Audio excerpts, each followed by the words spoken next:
Welcome in, everyone, to Let's Talk Utes. Today we are previewing Utah's opening game of the season versus the Florida Gators on August 31st. So let's jump right into it.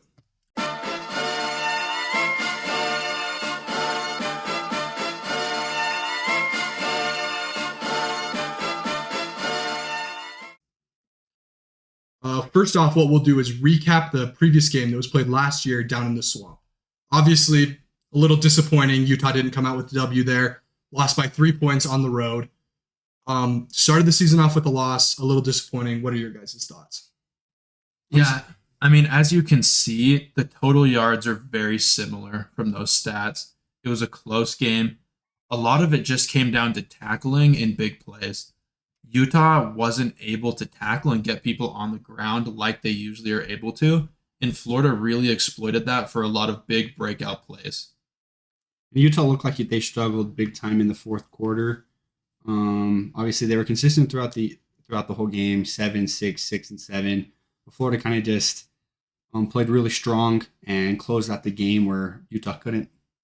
I think probably the biggest takeaway for me was just not being able to compete on the goal line. Utah gets stopped once, and then also, obviously again an interception that closed the game out from Cam. It kind of just hurt us, truthfully, throughout the whole season. Yeah, the thing that stands out to me the most is the rushing yards for Florida, which is over 280. That is one of the biggest totals that's been put on Utah in recent memory.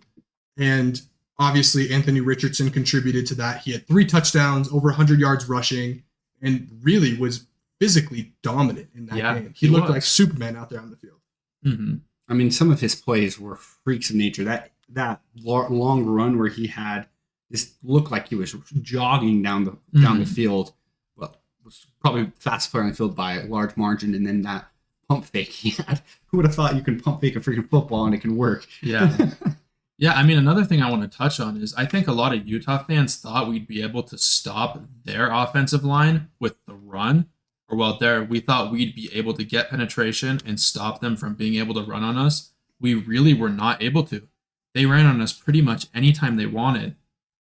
They were getting about 7.3 yards per run average, which means you're kind of getting blown off the ball. Definitely. Utah's lack of athleticism really shined in this game. Yeah, I think that as every Utah fan saw, the defensive line was a big question mark last year until maybe week 8 or 9, probably. Yeah, it took them a while to get warmed up. It took them a while. They really didn't have that many great performances. The run game was not stout, which is very different from a Utah team. And I'm expecting a much different team to come out and try to get revenge on the Gators coming this week. Agreed. Yeah, completely agreed. Okay, let's move on to the next slide. So for this slide, we are going to compare different position groups between Florida and Utah. Compare and contrast the styles, the strengths, the weaknesses of each team, and hopefully, learn a little bit about where this game this year will go. Mm-hmm. Yeah, so starting out with the QB position, obviously there's a lot of uncertainty around who's going to be playing for Utah week 1. Obviously, QB1 is Cam Rising, but he's been dealing with an ACL injury from last season. It seems like he won't be ready. He's been in question for a while, but it seems like it's getting to the point where you might as well rule him out, is how I feel about it. I don't know how you guys feel about it. Yeah. The person who was the front runner for the job, Brandon Rose, ended up sustaining an injury in practice, actually. So that takes us to either Bryson Barnes or Nate Johnson starting for Utah. So it probably sounds like it's going to be Bryson, and you need to compare that to Florida's QB transfer, Graham Mertz, starting for them. So what are your guys' thoughts on that comparison? My thought is that I agree with you about Rising. I think the coaches have been pretty adamant that he's on schedule, whatever that means. Yeah. But coming back 8 months removed from an ACL repair surgery, that seems pretty aggressive to me. Mm-hmm. I would be pretty surprised if he played. And obviously, if he played, Utah would get this QB position group I agree with you. pretty easily. But we're going to go off the assumption that he's not playing, and then it's going to be Bryson Barnes. And so for me, Graham Mertz is better than Bryson Barnes. He has more big game experience. He met multiple years with Wisconsin in the Big Ten. And while he might not have had the best stats against top 25 competition, he may have even had the worst. Yeah, he may have even had the worst. He's been there, he's done it, and there's just no way you can take an unproven player over someone who's done it, albeit not spectacular. Yeah, last year was probably the biggest question mark. Who's going to win the quarterback battle? Cam Rising, Anthony Richardson. Graham Mertz is not your Anthony Richardson. He's not going to be your dynamic runner. He's not your physical freak. But the dude is a proven pocket passer, and he's played Big Ten defenses that, as we know, are some of the toughest in the country. And so for me, he does get that quarterback. Florida does get the quarterback position, and it kind of is one-sided for me right now, especially if Bryson Barnes is our starting quarterback week 1. Yeah, agreed. Okay, let's move on to the running back position.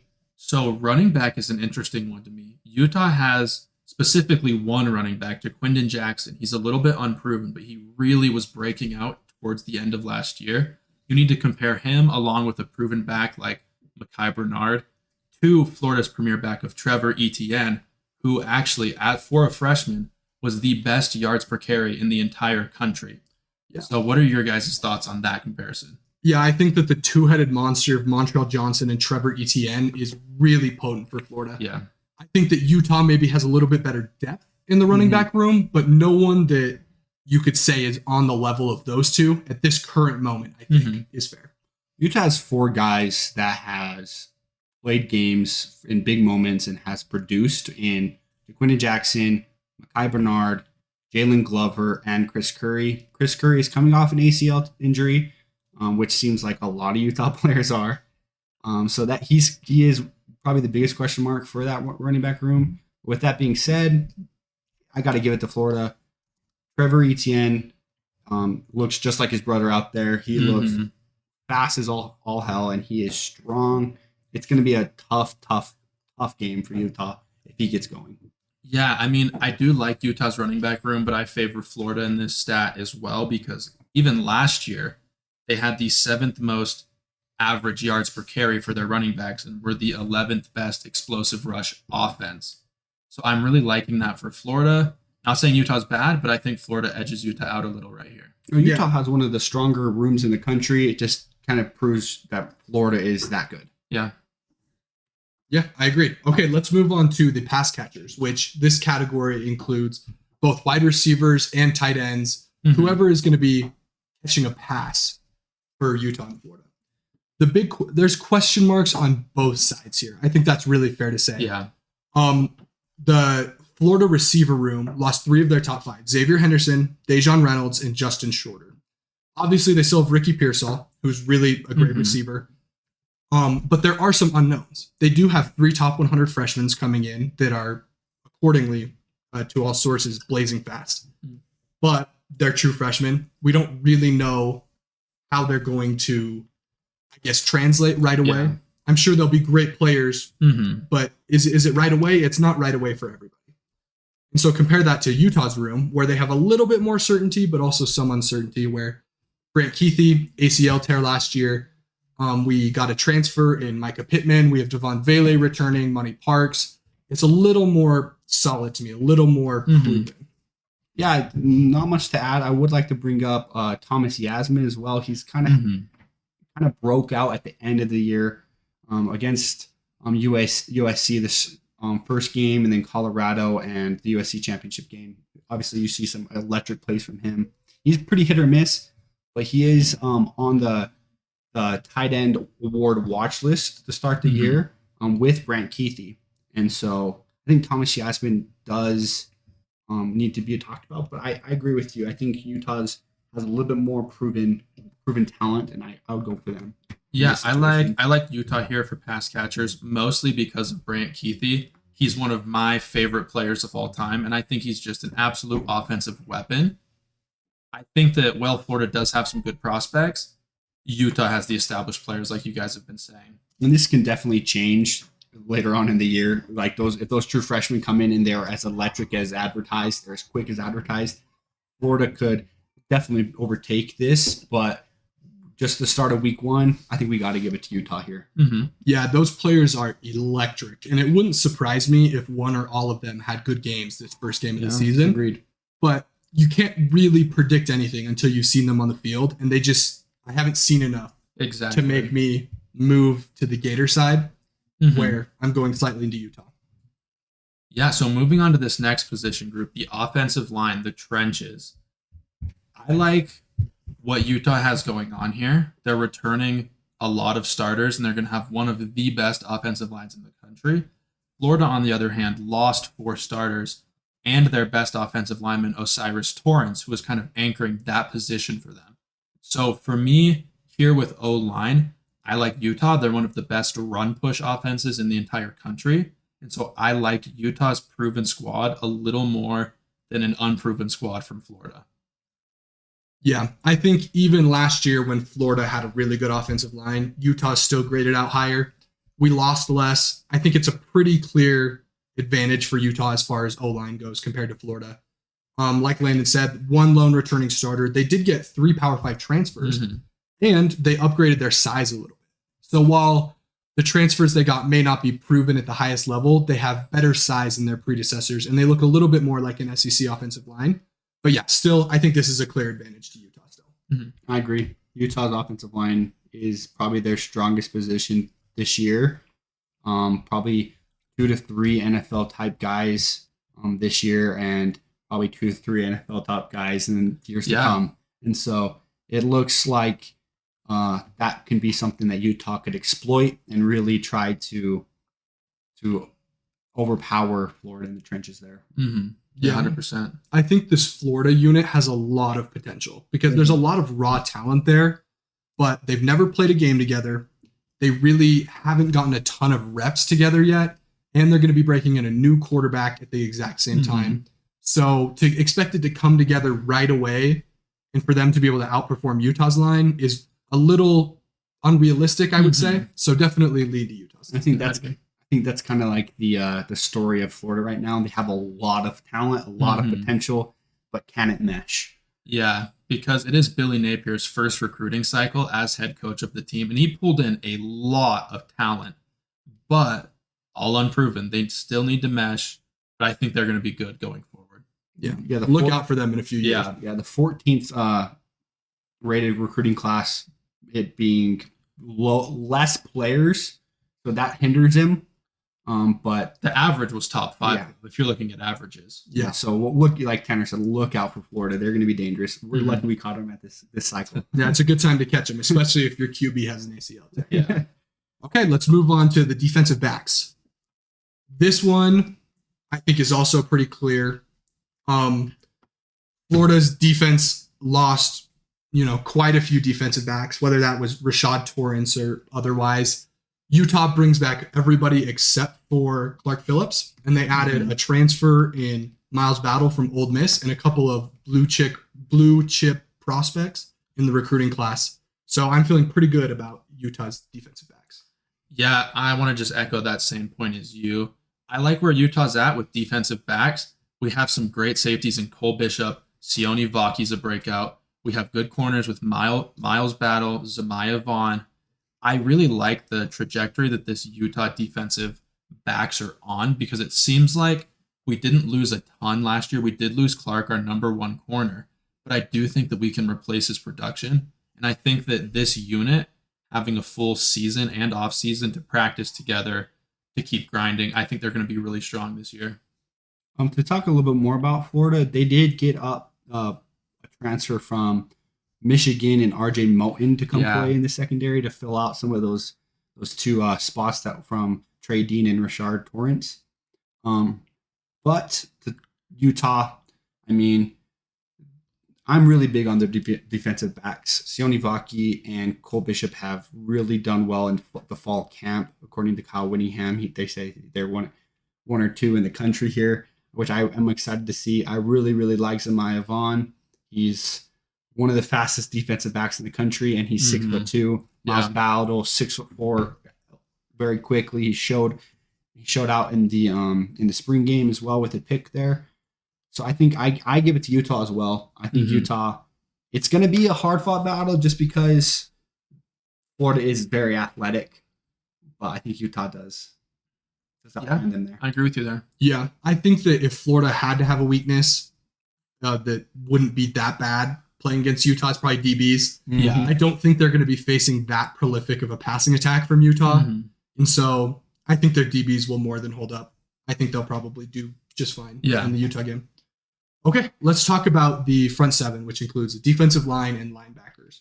Utah has one of the strongest linebacker rooms in the country with a true freshman All-American list, Lander Barton. They have Levani Dumuni, Stanford transfer, Karenni Reed, longtime starter and really effective player.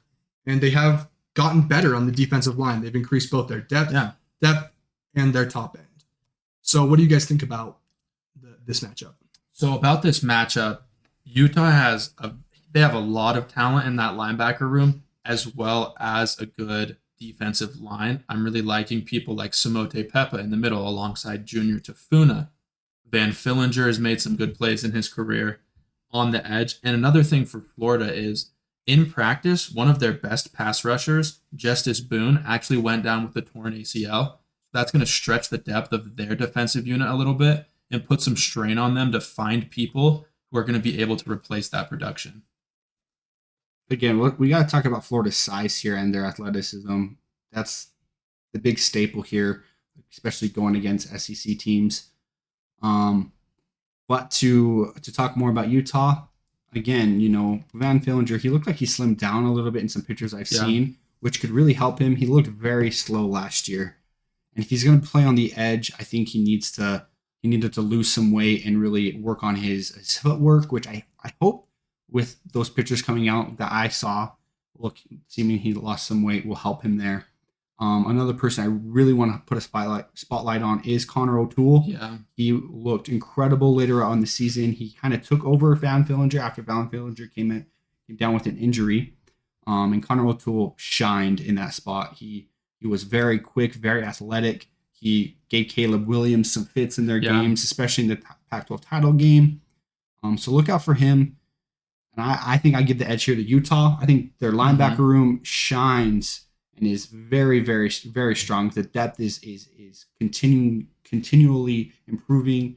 And then, as we talked about, those defensive ends are fast and good.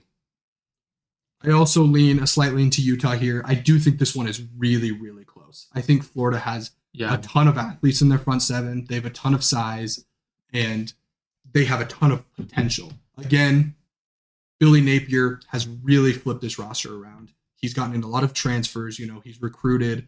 It's impossible to know how it all comes together right away. I think the defense should be better than it was last year for Florida, which isn't saying much because Florida's defense last year was terrible. Yeah. But I do think that they probably have the makings of, an average or maybe slightly above average unit this year. And so I do think that Florida has a really good front seven. I think that is going to be one of the battlegrounds for this game. I completely agree. In defense, Florida's defensive rank through all 69 Power 5 teams was 40th out of 69. So they weren't your top end teams, and we think Utah's defense is just going to become better than they were last year, which they really kind of came into their own later on in the season. And so I think that's kind of the big reason why that front seven and the DBs kind of took over for us, even though it is very close. Okay, that is our position group comparison. Let's move on to the next slide. Keys to the game. So it's really important here because we have 3 keys for Utah. Number 1, it's win the turnover battle. And I think that is huge, especially if Bryson Barnes is our starting quarterback. Yeah, I mean, just going back to the game last year, we lost because of that turnover at the end of the game.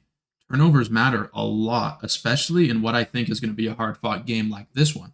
So playing clean, which is reducing fumbles, don't muff punts, don't have punts blocked, no interceptions. I think winning the turnover battle for Utah, like you said, especially with someone who's not your QB1, that's going to be a really big deal for them. Yeah, I think that's the key point. With Bryson Barnes at QB, you're not going to get the same offensive output that you would have with Cam Rising. If you lose the turnover battle and you're not getting the same offensive output, it's just tough to see a path to victory for Utah there. Obviously, like Landon mentioned, the interception at the end of the game sticks out, but another one is the turnover on downs on the goal line. Yep, we weren't able to punch that in, and that would have put us up multiple scores, which could have completely changed the game. It would have completely changed the game. So yeah, turnover battle is key. Utah needs to play clean, and then they need to be ball hawks and try to force Florida turnovers. And then the next point we have here is dominating the offensive line. We talked about Utah, that their offensive line is probably their strongest position this year, and they got to show it here. Yeah. Florida is big and strong on the defensive end, and especially when it comes to their front seven, like we talked about.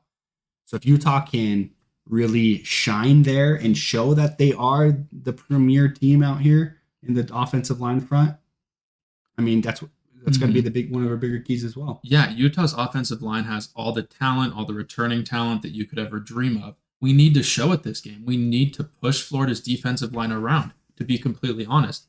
Getting that run push is going to be critical, as well as keeping the pocket clear for Bryson Barnes. Yeah. Simply put, if Utah can't run, they can't win. There's no way we're going to win on the arm of Bryson Barnes. He's not going to be able to put in a performance, 300 yards and 3 TDs. That's just not on the table in this matchup. Utah has to be able to run, and they have to be able to run effectively. Okay, let's go to the next one, which is limit big plays. As we saw a lot last year, Utah was susceptible to big plays, especially in big spots.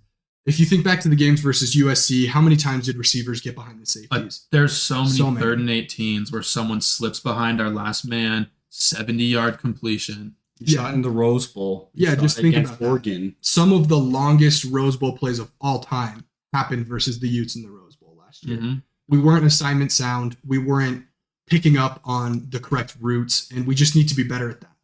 Utah cannot allow big plays to kill them, especially in a game that we think is going to be as defensive-minded as hard-fought as this one. Yeah, I mean, look back at last year's Florida game. There were so many 3rd downs, 3rd and 10, 3rd and 12, 3rd and 15. We make mistakes and we allow a big play. That 70-yard Anthony Richardson rush touchdown, that is a very bad big play that Utah's defense allowed there. If you can crack down, maybe play a little bit more conservatively on defense. I know that's not really Utah's style, but just tighten up those gaps and those chinks that players are able to find and get these 50, 60, 70-yard plays. Utah really needs to reduce those. I think it all falls down on in the front seven. If the front seven can dominate the game that we think they could, it'll allow the defensive backs to play that ball hawk role.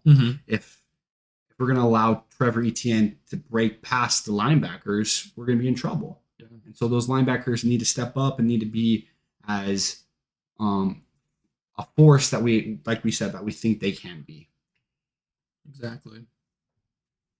Okay, let's move on to the Florida keys for the game. So the first key here for Florida is going to be forcing Utah to pass the ball. Utah has a good offensive line and should have a strong run attack this year. Putting the pressure to win a big game like this on Utah's QB2, Bryson Barnes likely, that's a big ask for him to come out and get a win against an athletic, fast, strong Florida team. And I think that that's going to be a huge thing for Florida to win this game. Yeah, I agree. If they can make Utah's offense one-dimensional, then Utah is going to have a really, really tough time scoring points. I think this also takes into account, if Florida can get a lead on Utah early, makes Utah have to play a little bit more with on the ball in the air, and that does hurt them. Yeah, and I mean, passing is risky with a backup quarterback. I wouldn't trust Bryson to pass 40 times a game. Yeah, I think we would lose. Agreed. And so if Florida's able to stop the run where it's okay, we're just not getting anything done on the ground and force us to start passing, that's going to put Utah in a tricky position.